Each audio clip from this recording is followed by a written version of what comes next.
Chà là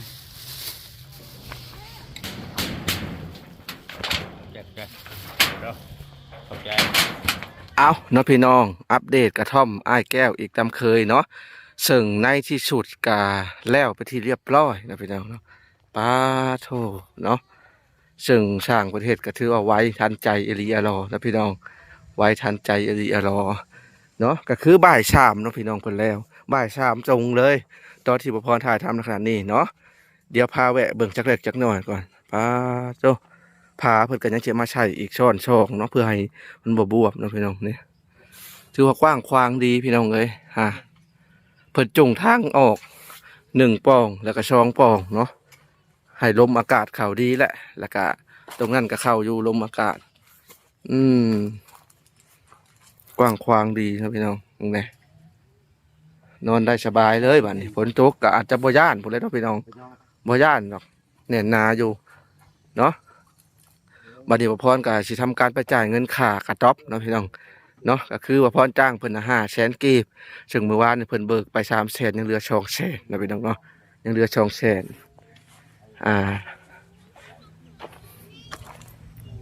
ก็สิได้อันไปจ่ายเงินเพิ่นก่อนมาพ่อทางบ้านน้อยเชียงรายไปจังได๋เพิ่นเฮ็ดแล้วไว้บ่ ไปเขาไปกินเขากินน้ำมาบ่ได้มาบ่ได้หา ท่านใจอะไรเนาะโอ้คักคักดีเนาะบ่ล่ะเนาะ สบายดีเด้อ ก็คือว่ามีแต่ว่าเช็ดตัวทีครับพ่อย แม่ เขาก็จะได้ทำตามขั้นตอนคือจ่ายเงินเพิ่น ก็คือสบายดีไอ้แก้วเนาะก็สิทำการจ่ายเงินเพิ่นนะพี่น้องก็200,000นะพี่น้องเมื่อวานเบิกไป300,000เนาะอ้ายเนาะ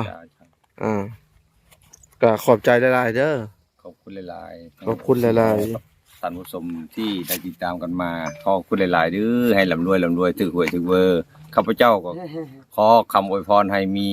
สุขภาพเข้มแข็งแข็งแรงตลอดไปมีร่ำรวยถึกหวยถึกเวอร์ก็บ่ได้ลืมทาง FC เฮาพี่น้องเนาะจะได้การสนับสนุนเป็นกำลังใจในครั้งต่อไปพี่น้องเนาะกับบ่แก้วเฮาที่มีการ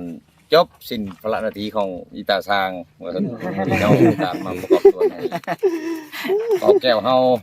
ใน FC พี่น้องเนาะสำหรับท่านผู้ชมก็เป็นคนหนึ่งที่มีน้ำจิตน้ำใจการสนับสนุนเป็นกำลังใจ ในส่วนของไม้ ต่อกันและกันซึ่งให้บ่แก้วนอนรับคนดีเด้อ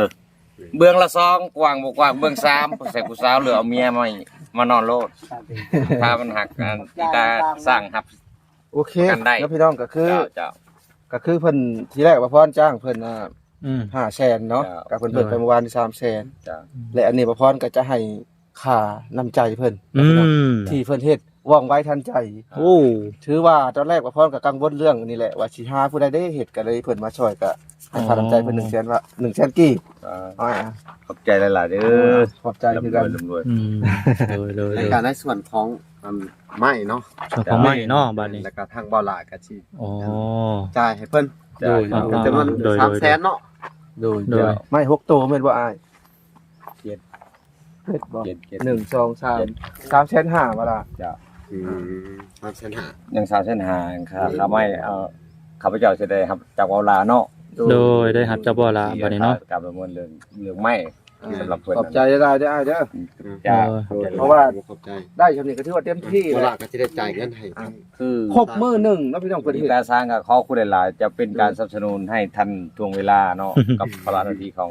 FC เฮา จะเฮ็ด เจ้าได้ใจ ไว้ ตามเหมาะสมกับสิ่งที่เหตุได้เนาะพี่น้องเนาะเป็นน้ำใจคนหนึ่งที่เร่งงาน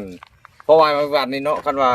เป็นไม้มันอยู่ในจุดเดียวเมียงก็อีกตาสร้างคิดว่าอาจจะแล้วมือเดียวนะแต่มันซ่าไม่พอเนาะพี่น้องเนาะ สร้างสร้าง เจ้า หันมองเงินทางนี้นำ อีตาสร้างมันยังยิ้มยันแค่ว่าไงหล่นผู้สาวที่บ่มัก เริ่มก็อารมณ์ดีพี่น้องเอ้ย ใจหลายๆเด้อทั้ง4เฮาพี่น้อง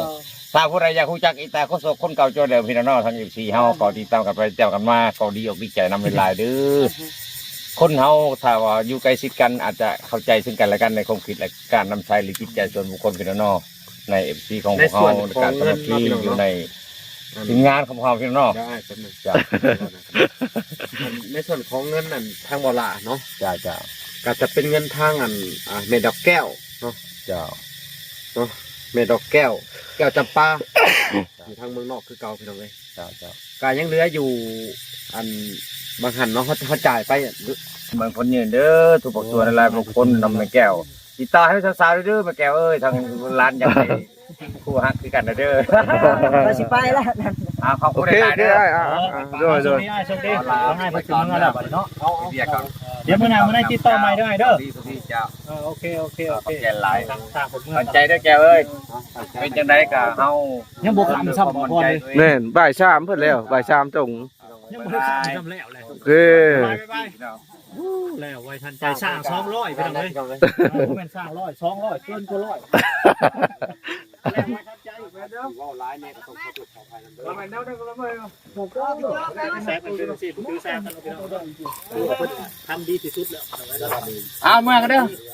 น้องละอีตาสร้างเมื่อกันเด้อกินฮอดเมียคือกันเขาจับเมียก็ยังอยู่สิโพดโอ้ยสั่งเมียเข้าใกล้กันกระดอเถอะ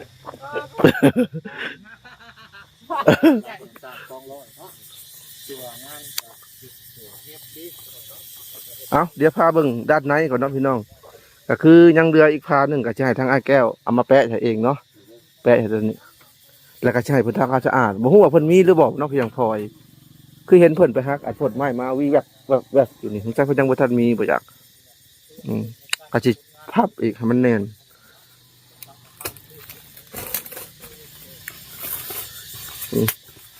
ก็คือในส่วนเงินสีเหลือเนาะเดี๋ยว โอ้วิดหัวเลยพี่น้องเอ้ย บลาจ่ายชื่อเป็นมาแกะให้เพิ่นเนาะ วิดหัวเลยเนาะ ถ้าบลาก็ได้ อืม ใช่แล้วสิ่งที่จำเป็นเด้อ ก็บ่ได้ฮ้อนเลยพี่น้องเนาะบ่ได้ฮ้อนเย็นเพราะว่ามันโล่งอยู่ตรงนี้ แผน บ่ได้ฮ้อนปานใดทางออกปากกระชองป่อง หัก มันถืออยู่แผน วิดหัว แผน เอาเนาะพี่น้องทางเอื้อยเพิ่นกาที่ทำข้าวสะอาดแล้วแบบนี้เนาะตอนแรงๆเพิ่นก็สิฮุบเครื่องฮุบคองมาแล้วเห็นน่ะมันอยากบวบเห็นบ่มีแต่สิช้อนเรียกตัวนั้นช้อนแท้ตัวนั้นนี่ มันเป็นอะไรกับบ่พร เพราะมันต้องช้อนชองนะยังพาหนึงพอดีเลยแม่นเอ่อ ก็ทราบก่อนตอนนี้เนาะ อืม เป็นมาตัดแจงใหม่แต่ละจังคนเป็นของขึ้นมากันแล้ว แม่นพลอยยังบ่มีบ่เจ้าเนาะ บอกนี้ ยังบ่ทันได้ชื่อลืมพลอยเนาะโอ้ แค่นี้ ปัดไปเลยตัวนี้เดี๋ยวเพิ่นดึกฮื้อขึ้นมาดูหาปัดใหม่ก่อน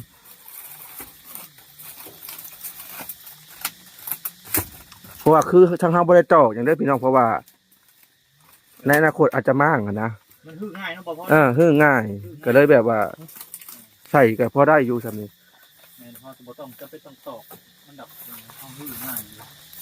นี่ไม่เก็บไม่เลย วิดหัวเพิ่นเด้อพี่น้องผู้สูง1.80 1.70หน่อยๆเนาะ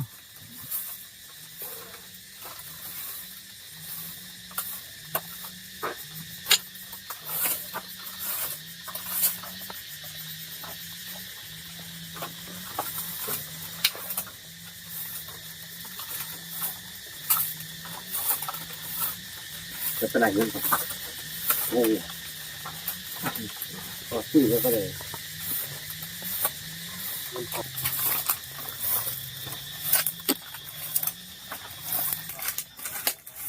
เอาพี่น้องเอ้ยเปิดกระทำความสะอาดแล้วบัดนี้ กว้างอันนี้เนาะพี่น้อง3x3โยถือว่า อยู่อย่างเหลือๆเลยลงมาเนี่ยเจ้อ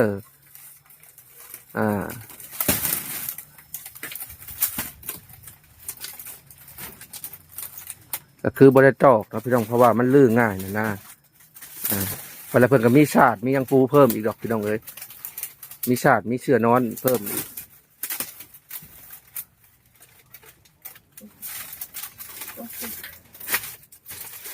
เพิ่นสินอนปิ่นหัวไปพุ่นเนาะพี่น้องปิ่นหัวไปพุ่นปิ่นตีนนะพี่เนาะ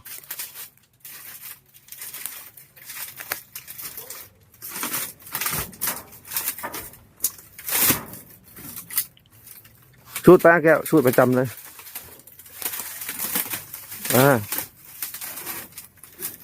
ทำมันตรงๆกันนะอาชิดพาได้ชิดหรือเปล่าได้อยู่เนาะโอเคเดี๋ยวเวลาช้อนชอมันก็จะอันบวบนะพี่น้อง ขึ้นอีกแผ่นหนึง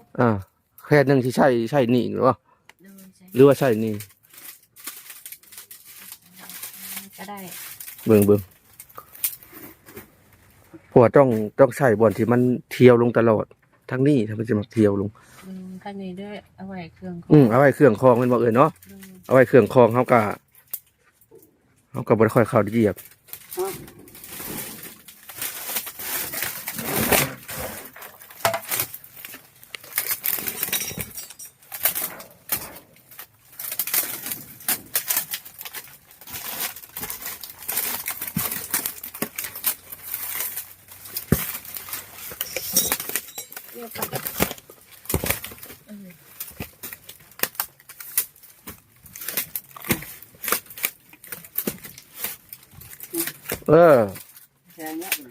ทางนี้ก็ไว้เครื่องคองเนาะเลี้ยงไปนี่พอบอลนี่มันเป็นชั้นเดียวเด้สองชั้นเลยขากลายบ้านนี่นะพี่น้อง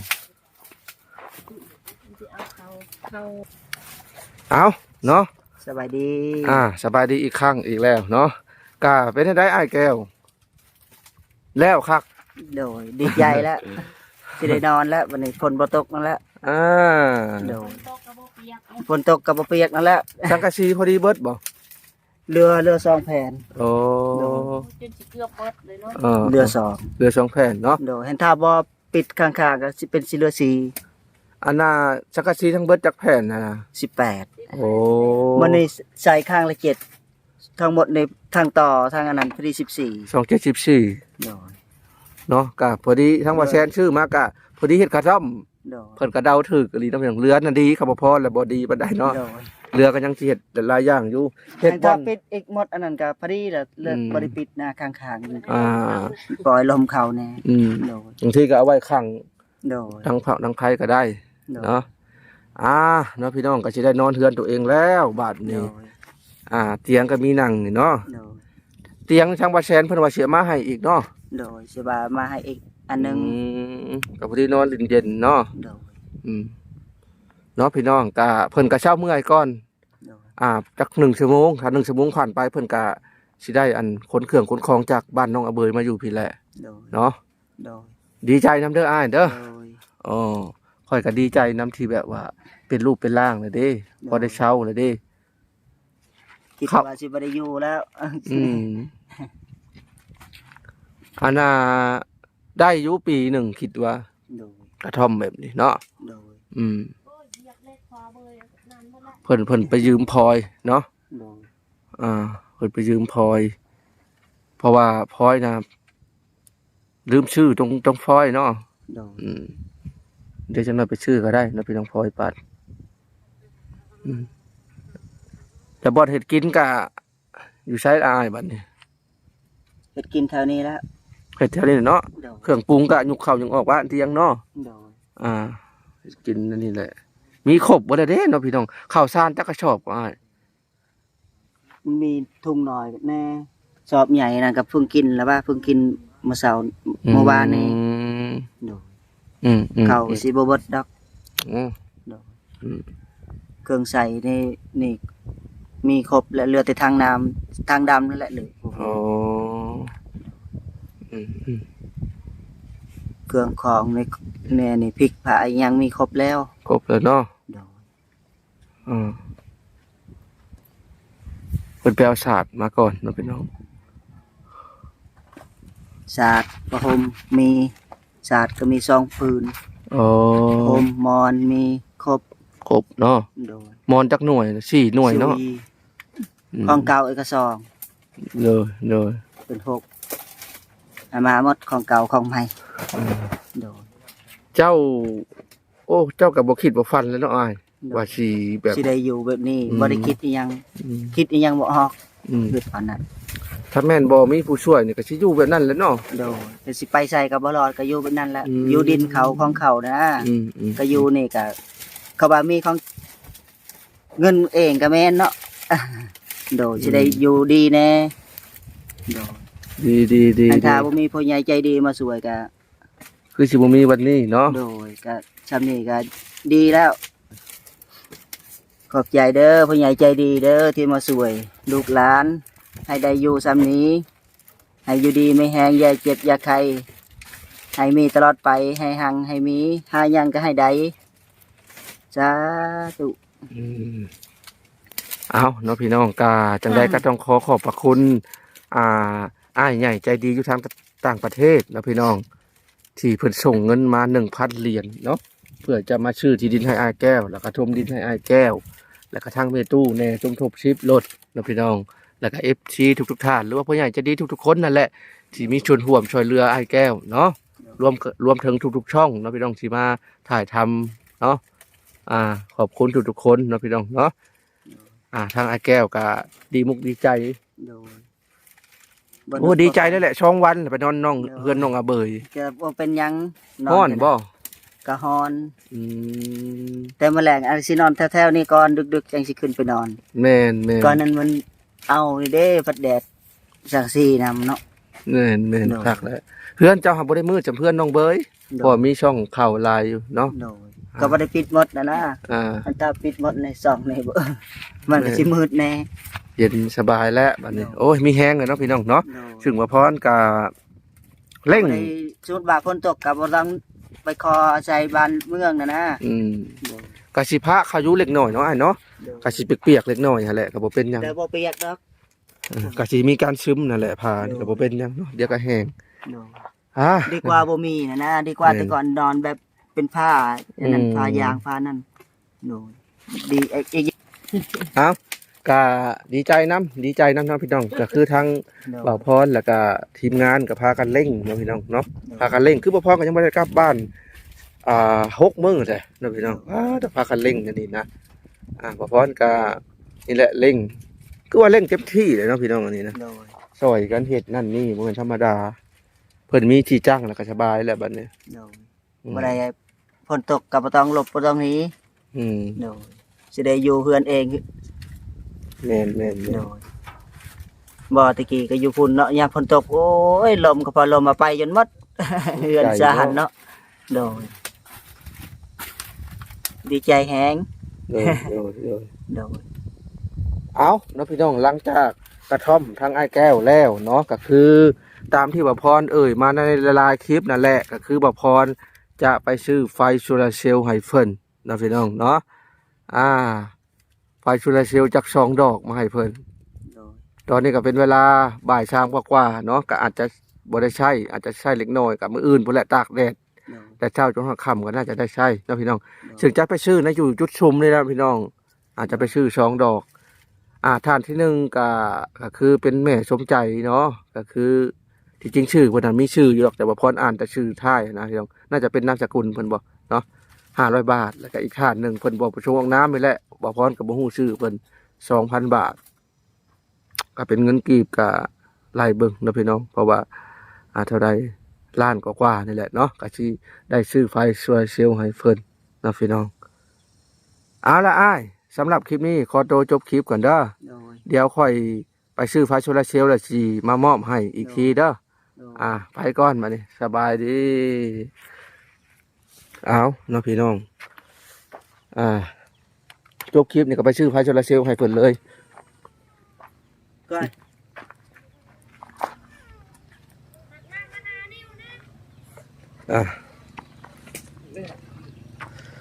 โอ้ขักอันนี้บันนี่อันนี้จะว่ากระท่อม3x3ใหญ่ได้ใจอันนี้โอ้